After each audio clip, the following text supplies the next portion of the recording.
नमस्कार मित्रों, आज अपन पढ़ेंगे ज्यामिति। ज्यामिति काफ़ी इम्पोर्टेंट टॉपिक है और इसमें काफ़ी हार्ड प्रश्न भी बनते हैं। ज़्यादातर समस्याएं विद्यार्थियों के ज्यामिति में आती हैं कि अंकगणित फिर भी कर लेते हैं, ज्यामिति प्रश्न नहीं हल कर पाते हैं। तो ज्यामिति का अपन इसमें बहुत सारे इतने प्रश्न कर लेंगे कि आपको अलग से प्रश्न पढ़ने की जरूरत नहीं। सारे के सारे जितने भी प्रश्न बनते हैं मैं आपको सब पढ़ा दूंगा। तो ज्यामिति पूरी की पूरी कवर हो जाएगी, बिल्कुल सिंपल से सिंपल लेकर हार्ड तक टोटली ज्यामिति आपको कंप्लीटली पढ़ा दी जाएगी। तो आप इसमें आए हुए प्रश्न जो मैंने पढ़ाए उतने पढ़ लेना आपके लिए सफिशियंट होंगे। उससे बाहर प्रश्न बने नहीं, ऐसी कंडीशन नहीं आएगी। मतलब 1000 तक प्रश्न मैं आपको हल करवा दूंगा। अपन कुछ बिंदु पहले पढ़ लेते हैं कि ज्यामिति में क्या क्या चीजें हैं। सबसे पहले अपन जनरल जानकारी ज्यामिति के, सबसे छोटी आकृति ज्यामिति की जो होती है वो होती है बिंदु। पेन की एक नोक और उस नोक की जो कॉपी पे टच करते हैं जो बिंदु आकृति बनती है, ये बिंदु है। बिंदु की परिभाषा ये होती है कि बिंदु की न लंबाई न चौड़ाई न ऊंचाई। बिंदु की परिभाषा न लंबाई न चौड़ाई और न ऊंचाई, मतलब ऐसी आकृति जिसकी न कोई लंबाई हो न कोई चौड़ाई हो और न कोई ऊंचाई हो, इस प्रकार की आकृति क्या कहलाती है? बिंदु कहलाती है, पहली परिभाषा। उसके बाद दूसरी परिभाषा कि शून्य त्रिज्या, जीरो, शून्य त्रिज्या का वृत्त बिंदु कहलाता है। शून्य त्रिज्या का वृत्त क्या कहलाता है? बिंदु। मतलब जिसकी त्रिज्या जीरो हो, जीरो त्रिज्या का जो वृत्त बनेगा उसको क्या कहते हैं? बिंदु कहते हैं। या बिंदु की न लंबाई न चौड़ाई न ऊंचाई होती है, या पेन की निब की आकृति मतलब कॉपी पर टच करने से जो आकृति बनेगी उसको बिंदु कहते हैं। अब बिंदु है एक रेखा जैसे कोई होती है, उसमें अनंत बिंदु होते हैं कि आप समतल पर बिंदु की आकृति बना सकते हैं, और ये द्विविमीय आकृति है और इस प्रकार के बिंदु हो सकते हैं। ये अब जो एक ही रेखा में बिंदु स्थित होते हैं उनको संरेखीय बिंदु कहते हैं। यह इस तरीके से एक ही रेखा में स्थित बिंदु क्या कहलाते हैं? संरेखीय बिंदु। संरेखीय बिंदु, एक रेखा में स्थित बिंदु क्या कहलाते हैं? संरेखीय। और अलग अलग इस तरह से स्थित बिंदुओं को क्या कहते हैं?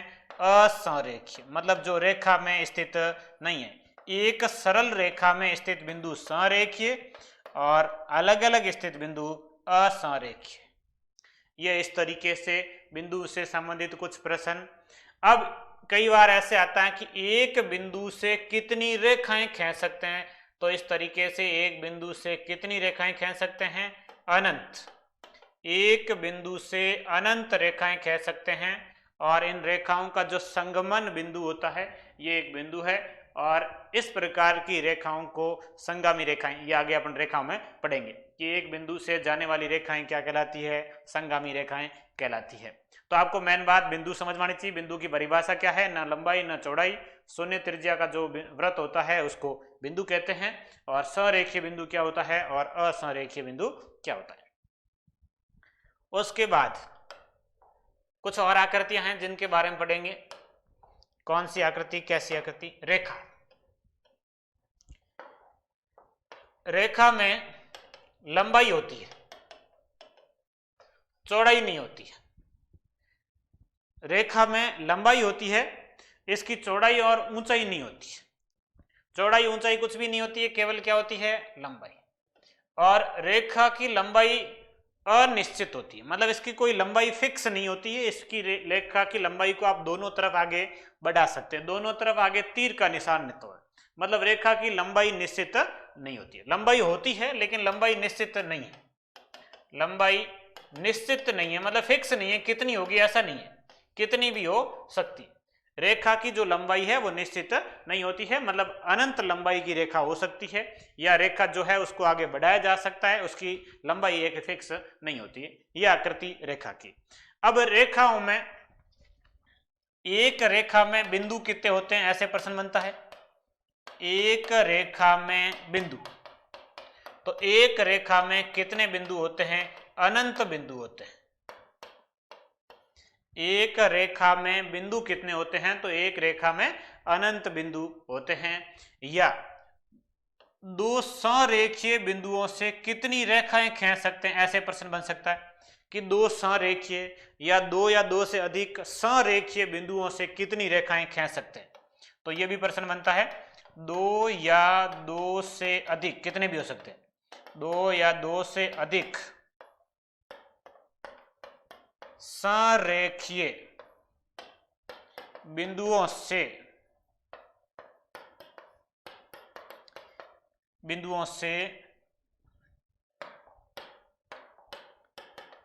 एक रेखा खींची जा सकती है। दो या दो से अधिक संरेखीय बिंदु है, मतलब एक रेखा का ही सीधा सीधा, और एक रेखा में तो उसमें रेखा खींच सकते हैं, कितनी रेखा खींच सकते हैं, एक रेखा खींच सकते हैं। संरेखीय बिंदु है तो एक रेखा खींच सकते हैं। दो असंरेखीय बिंदु है तो भी एक रेखा खींच सकते हैं। दो असंरेखीय बिंदु, यदि ऐसा लिखा हो या सीधा ऐसे लिखा हो कि दो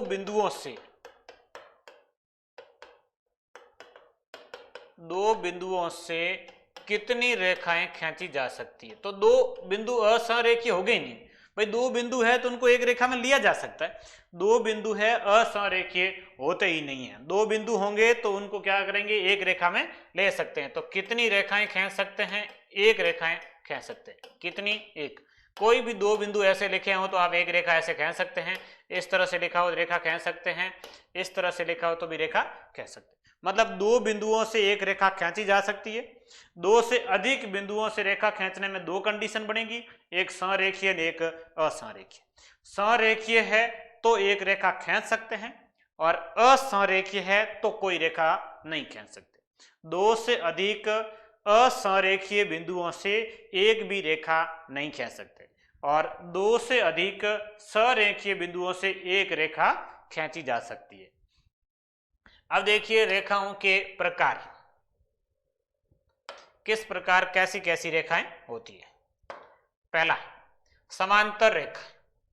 दो रेखाएं इस प्रकार जिनके मध्य की दूरी हमेशा, जैसे इसका नाम L और M है, तो समांतर रेखाओं को दो खड़ी लाइन से दर्शाया जाता है L समांतर M, मतलब ये दोनों रेखाएं क्या है, समांतर। समांतर का मतलब रेल की पटरियों की तरह है कि इनके मध्य की दूरी हमेशा बराबर रहती है। इनके बीच की दूरी ये जो दूरी है आप कहीं से भी मापिए हमेशा क्या होगी, बराबर।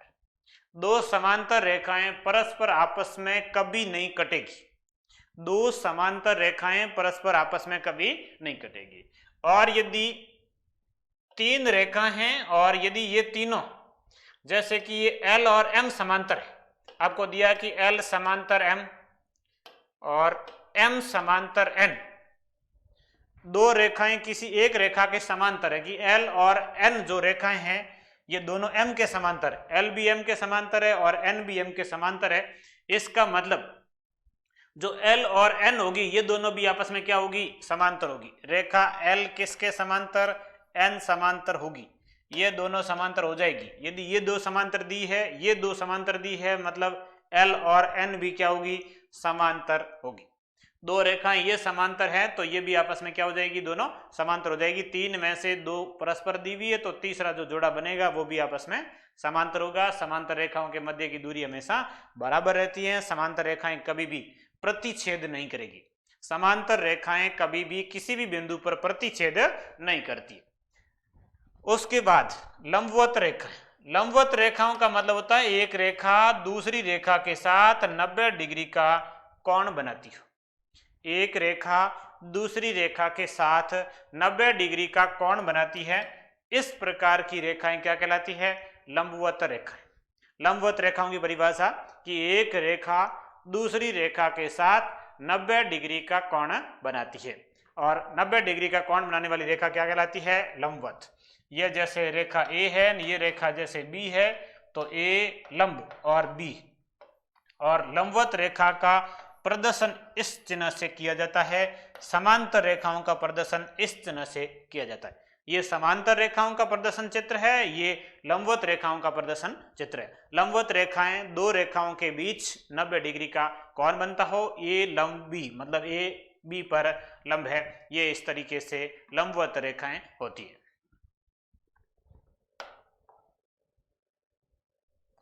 अगला रेखाओं का प्रकार, संगामी रेखाएं। संगामी रेखाएं अभी पढ़ा था कि एक ही बिंदु से गुजरने वाली सभी रेखाएं संगामी रेखाएं कहलाती। एक ही बिंदु से गुजरने वाली सभी रेखाएं संगामी रेखाएं कहलाती है। ये इनका संगमन बिंदु है और संगमन बिंदु से होकर गुजरने वाली सारी रेखाएं क्या कहलाती है? संगामी रेखाएं।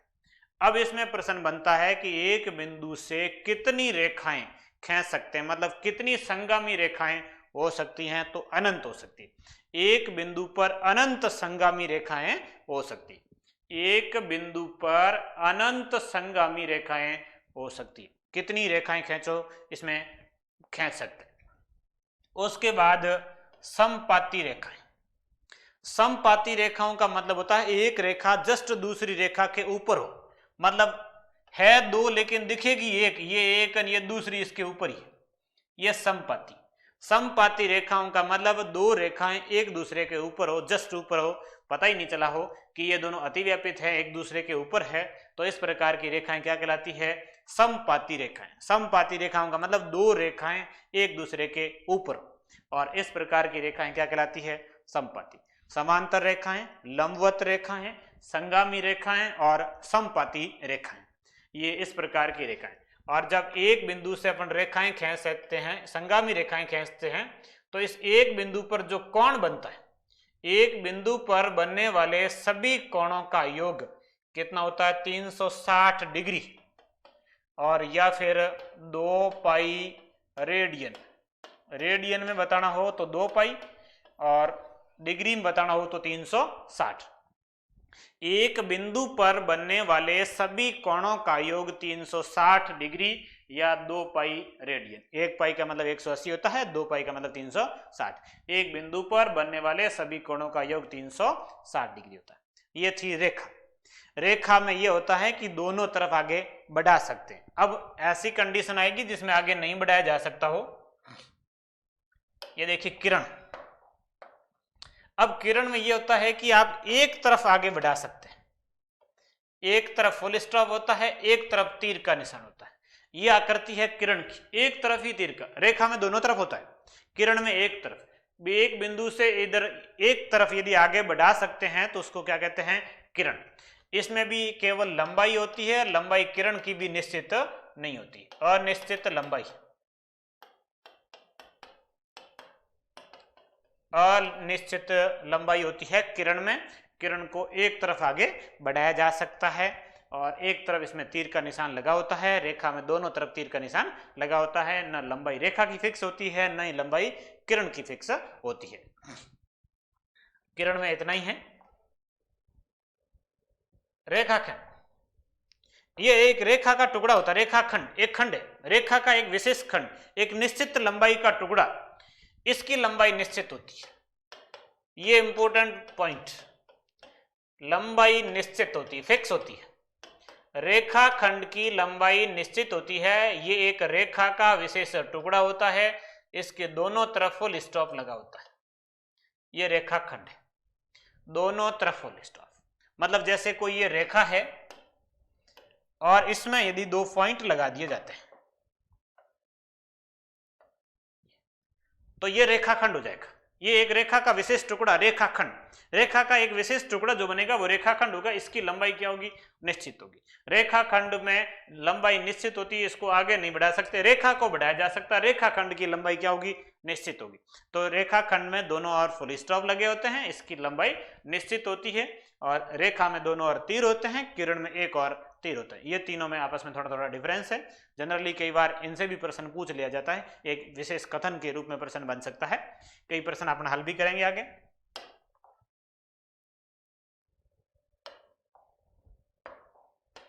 अगला देखिए कोण। जब 2 किरणें परस्पर मिलती एक बिंदु पर, यहां पर तो ये जो आकृति बनेगी वो बनेगी कोण की। ये कोण, दो किरणें आपस में एक बिंदु पर मिलती है, एक बिंदु से जाने वाली दो किरणें आपस में दो कोण बनाती है, एक ये अंदर की तरफ एक बनेगा बाहर की तरफ, दो कोण बनते हैं। और इस प्रकार की जो ये आकृति है कोण, अब इसका नाम कैसे लिखा जाता है, ये ए बी और सी, तो इसको लिखेंगे कोण ए बी सी, या इसको कोण सी बी ए, या इसको कोण बी। तीन तरीके से इस कोण को लिखा जा सकता है। ए बी सी ये भी कोण को लिखने का तरीका, सी बी ए ये भी लिखने का तरीका, या केवल बी, इसका मतलब यही कोण है। तो इस कोण को नाम के रूप में यदि लिखें तो तीन तरीके से, ए बी सी बी ए और या फिर कोण बी। तो ये कोण को प्रदर्शित करने या नाम लिखने के तीन तरीके हैं। कोण की आकृति किस प्रकार बनती। उसके बाद देखिए कोण के मात्रक। कोण के मात्रक में दो मात्रक है, पहला मात्रक है डिग्री और दूसरा मात्रक है रेडियन। डिग्री और रेडियन में मापा जाता है। जैसे अपन ने अभी पहले पढ़ा था 360 बड़ा, जैसे 180 डिग्री, 180 डिग्री है और इसको रेडियन में लिखेंगे तो पाई रेडियन, और रेडियन का जो प्रतीक चिन्ह होता है वो इसके ऊपर लिखा जाता है सी। ये पाई जस्ट ऊपर सी लिखने का मतलब रेडियन है, ये पाई रेडियन, ये 180 डिग्री। 180 डिग्री और पाई रेडियन आपस में बराबर होते हैं। यहाँ से आप एक एक नियम लगा के आगे चेंज भी कर सकते हैं कि रेडियन को डिग्री में और डिग्री को रेडियन में। 180 डिग्री और ये पाई रेडियन, ये कोण का मात्रक है। डिग्री में आगे विभाजन भी है डिग्री का, डिग्री में छोटा मात्रक मिनट भी है और उससे छोटा मात्रक सेकंड भी है। मिनट को कला भी कहा जाता है, सेकंड को वी कला भी कहा जाता है। डिग्री मिनट एंड सेकंड, और इसको लिखने का तरीका ऐसे जैसे कि 40 डिग्री 20 मिनट और 15 सेकंड। ये जस्ट ऊपर एक छोटा सा ऐसे लाइन खींचने का मतलब मिनट है और दो लाइन खींचने का मतलब सेकंड है। तो ये डिग्री का आगे और विभाजन भी किया गया है कि एक डिग्री, उसके बाद मिनट और उसके बाद सेकंड। और जो एक मिनट या एक डिग्री, ये एक डिग्री में 60 मिनट होते हैं और एक मिनट में 60 सेकंड होते हैं। घंटा वाला सेम सिस्टम है कि एक डिग्री और उसमें 60 मिनट और एक मिनट उसके बराबर 60 सेकंड। एक डिग्री में 60 मिनट होते हैं और एक मिनट में 60 सेकंड होते हैं। तो डिग्री मिनट घंटा सेकंड ये जैसे बदलते हैं वैसा का वैसा सेम सिस्टम ही है। एक डिग्री में 60 मिनट और एक मिनट में 60 सेकंड। और रेडियन में ये एक सीधा ही मात्रक है, रेडियन सीधा सीधा 180 डिग्री के बराबर पाई रेडियन। और जनरली ये पाई के फॉर्मेट में ही लिखा जाता है। पाई पाई बटे 2 जैसे आ जाता है तो पाई बटे 2 का मतलब क्या है, पाई बटे 2 रेडियन है। पाई का मतलब 180 है, 2 का भाग दे दो कितना हो जाएगा 90। मतलब पाई बटे 2 का मतलब कितने डिग्री का कोण है, 90 डिग्री का कोण। एक पाई का मतलब 180 है, 2 पाई का मान 360 हो जाएगा। जैसे 3 पाई 4 पाई ऐसे जाता है तो उसके अनुसार आप बदल भी सकते हैं। पाई का मतलब होता है रेडियन।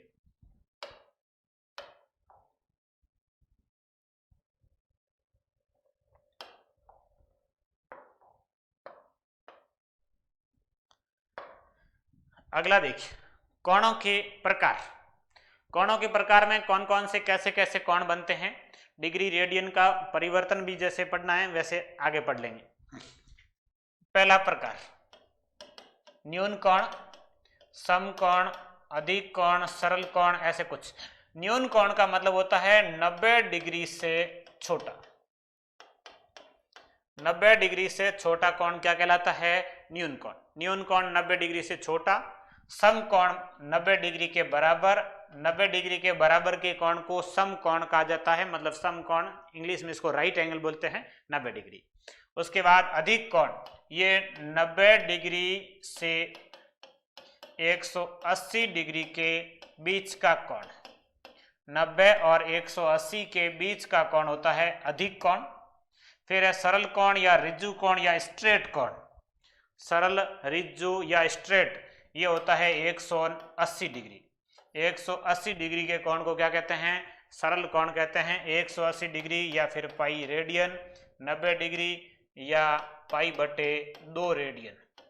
90 डिग्री का मतलब होता है π/2 रेडियन। डिग्री और रेडियन में आपस में बदला भी जा सकता है। एक लाइन ये भी लिख लीजिए, कोई डिग्री का दे रखा है उसको रेडियन में जैसे चेंज करना हो, डिग्री दी हुई है और उसका मान रेडियन में ज्ञात करना हो, डिग्री को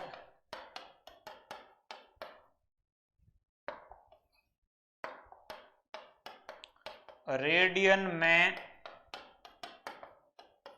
बदलने के लिए, डिग्री को रेडियन में बदलने के लिए π/180 से गुणा किया जाता है।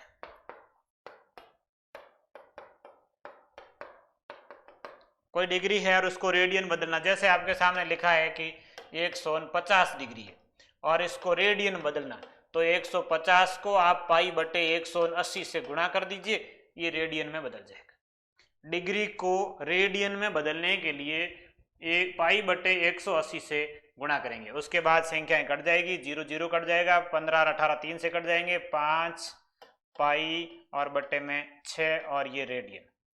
150 डिग्री का मतलब 5 π/6 रेडियन। तो इस तरीके से आप डिग्री को रेडियन में बदल सकते हैं। जैसे कि आपके सामने लिखा है 30 डिग्री, 30 डिग्री के बराबर रेडियन कितना होगा, तो 30 गुणा π/180, 0 कट जाएगा, 3 18 से 6 बार कट जाएगा, π/6 रेडियन।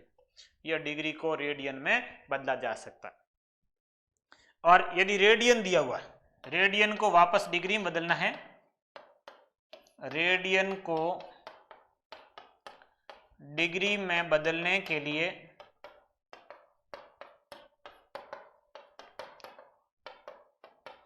पाई की जगह 180 लिख दो।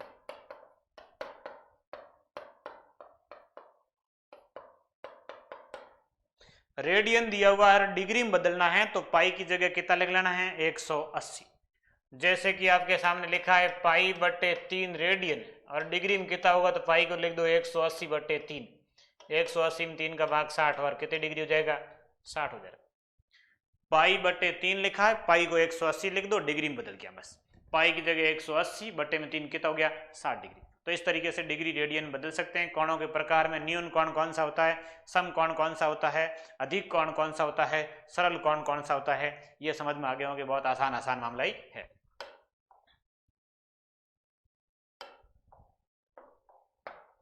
अगला वृहद कोण या प्रतिवर्ती कोण। वृहद कोण या प्रतिवर्ती कोण होता है 180 डिग्री और 360 डिग्री के बीच का कोण। 180 डिग्री और 360 डिग्री के जो बीच का कोण होता है उसको वृहद कोण या प्रतिवर्ती कोण कहते हैं। उसके बाद पूर्ण कोण या संपूर्ण कोण।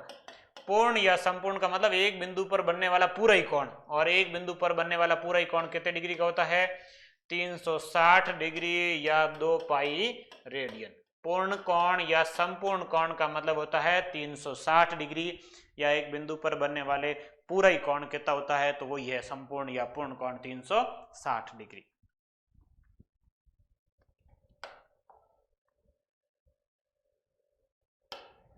अगला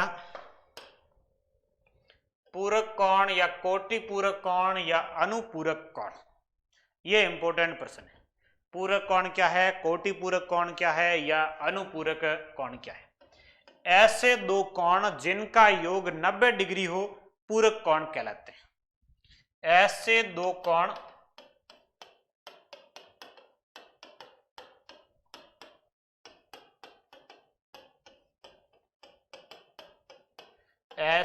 कोण जिनका योग 90 डिग्री हो पूरक कोण कहलाते हैं। पूरक कोण, कोटि पूरक कोण, अनुपूरक कोण एक ही है, नाम अलग अलग है।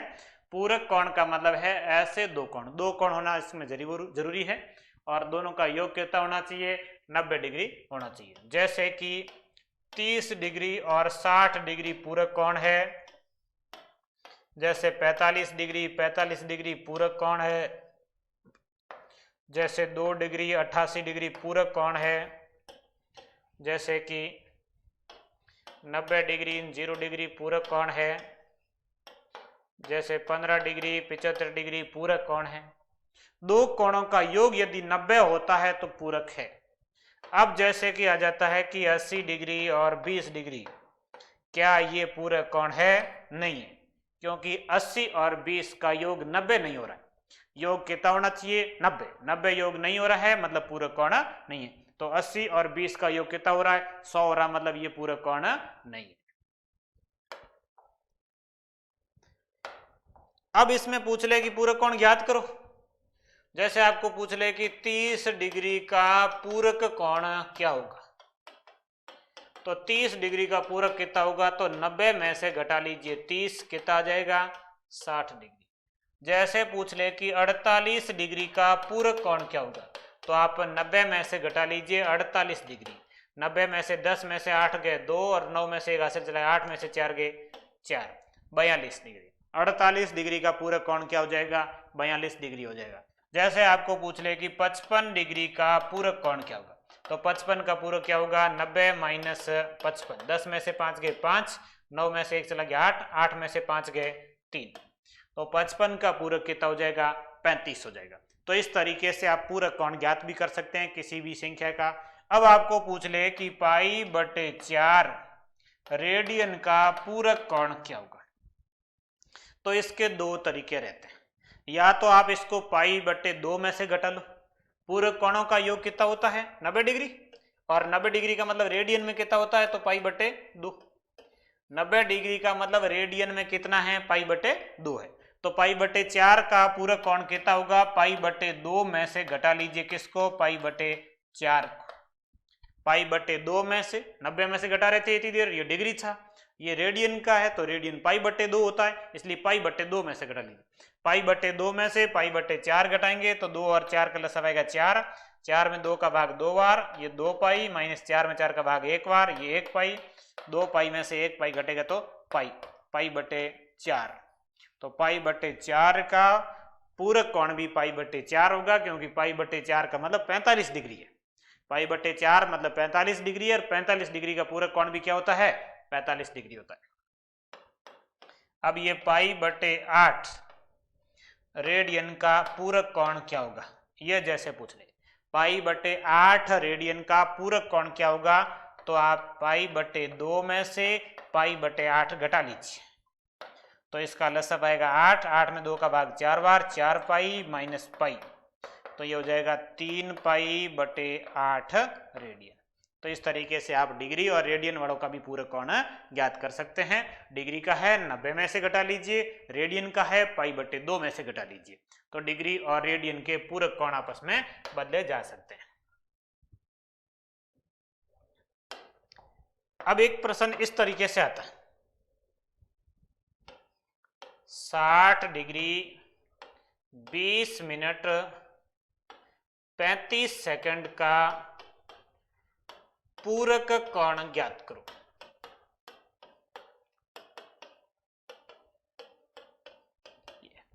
साठ डिग्री 20 मिनट 35 सेकंड का पूरक कोण ज्ञात करो। अब यदि इस तरह से प्रश्न आता है पूरक कोण ज्ञात नहीं का, तो आप घटाएंगे तो 90 में से, कि आप 90 डिग्री में से घटाएंगे कितना? 60 डिग्री 20 मिनट 35 सेकंड।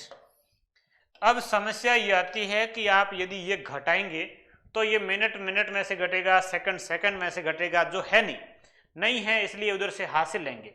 90 में से 1 हासिल लेंगे, मतलब 1 डिग्री हासिल आएगा। 1 डिग्री का मतलब होते हैं कितने मिनट होंगे? 60 मिनट होंगे। और उस 60 मिनट में से 1 मिनट हासिल लेंगे, कितने सेकंड होंगे? 60 सेकंड होंगे। 60 सेकंड में से 1 हासिल चला गया था, शेष कितने बचेंगे? 59 मिनट। और 90 डिग्री में से 1 हासिल चला गया, शेष कितने बचेंगे? 89 डिग्री। तो ये करना है, 89 डिग्री 59 मिनट और 60 सेकंड में से घटाइए। 60 सेकंड का मतलब 1 मिनट, 1 मिनट इधर जाएगा 60 मिनट, 60 मिनट का मतलब 1 डिग्री, 1 डिग्री उधर जाएगा तो 90 डिग्री। मतलब ये है 90 लेकिन लिखा इस तरीके से, और फिर आपको घटाना है। अब 60 में से 35 घटाएंगे, शेष बचेंगे 25 मिनट सेकंड। 59 में से 20 घटाएंगे, 9 में से 0 गया 9, और 5 में से 2 गया 3, ये 39। और 89 में से 60, 9 में से 0 गया 9, और 8 में से 6 गया 2। 29 डिग्री 39 मिनट और 25 सेकंड। तो इस तरीके से डिग्री मिनट सेकंड मतलब आपको घटाने का पूछा भी जाता है, तो ये घंटा मिनट सेकंड वाला घटाना आता है तो वैसे ही घटा सकते हैं। 90 डिग्री में से 60 डिग्री 20 मिनट और 35 सेकंड घटाना हो तो किस तरीके से घटाना है। तो ये 90 डिग्री था, 90 में से एक हासिल दिया 89 डिग्री बचे, 1 डिग्री हासिल गया 60 मिनट हुए, 60 मिनट में से एक हासिल गया 60 सेकंड हुए और एक चला गया, शेष बचेंगे 59 मिनट। 89 डिग्री 59 मिनट और 60 सेकंड में से ये घटा के लिख दो, ये आपका पूरक कोण का मामला आ जाएगा। तो इस तरीके से आप पूरक कोण, कोटि पूरक कोण या अनुपूरक कोण ज्ञात कर सकते हैं। कोई भी का पूछा गया हो, डिग्री मिनट सेकंड रेडियन किसी तरीके से पूछा हो, आपको पता चलना चाहिए कि पूरक कोण है या पूरक कोण नहीं है, और पूरक कोण है और ज्ञात करना है तो कैसे ज्ञात करना है। अब देखिए इनके प्रश्न भी बनते हैं किस तरीके से, कैसे कैसे प्रश्न है।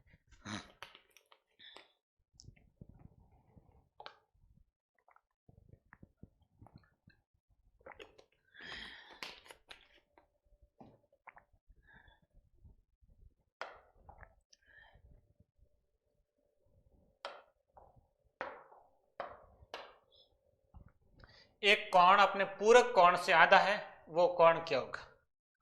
एक कोण अपने पूरक कोण से आधा है। अब देखिए ये कोण, ये पूरक कोण, दो सीधे सीधे आपको सब में लिखने, कोण पूरक कोण। एक कोण अपने पूरक कोण से आधा है, पूरक कोण से आधा, पूरक कोण मान लीजिए 2x, कोण इसका आधा x। कोण पूरक कोण से आधा है, पूरक कोण 2x, कोण इसका आधा x। अब इन दोनों का योग, कोण और पूरक कोण का योग x प्लस 2x का जो मान होगा वो 90 डिग्री होगा। कोण और उसके पूरक कोण का योग 90 डिग्री होता है, ये 90 डिग्री। तो x और 2x जोड़ेंगे तो 3x, 3x बराबर 90 डिग्री। तो x बराबर 90 में 3 का भाग देना, 90 में 3 का भाग जाएगा 30 बार, कितने डिग्री हो जाएगा 30 डिग्री। x का मान 30 आएगा। कोण कितने डिग्री का है 30 डिग्री का, और जो पूरक कोण है वो 30 का 2 से गुणा कितने डिग्री का 60 डिग्री का। आपको पूछा क्या है कोण क्या होगा, तो कोण कितने डिग्री का है 30 डिग्री का। एक कोण अपने पूरक कोण का आधा है, वो कोण कितने डिग्री का होगा 30 का होगा, और उसका पूरक कोण कितना है 60, और ये 60 का आधा है, तो वो कोण कितने डिग्री का 30। इसका उत्तर कितना आएगा 30 आएगा। अगला, एक कोण अपने पूरक कोण का दुगुना है, तो वो कोण कितने डिग्री का। अब देखिए कोण और ये इसका पूरक कोण, एक कोण अपने पूरक कोण का दुगुना, पूरक कोण मान लीजिए x, कोण इसका दुगुना 2x। अब इन दोनों का जोड़ 2x 3x, 3x बराबर 90 होगा, तो x बराबर 90 में 3 का भाग कितनी बार 30 बार। तो ये पूरक कोण x का मान 30 और ये कोण 30 का दुगुना 60। ये अब आपको पूछा है कि कोण कितने डिग्री का, तो ये कोण कितने डिग्री का 60 डिग्री, मतलब दुगुना वाला पूछा है तो कोण 60, आधे का पूछा है कोण 30 है, वही 30 और 60 एक दुगुना ने एक आधा है।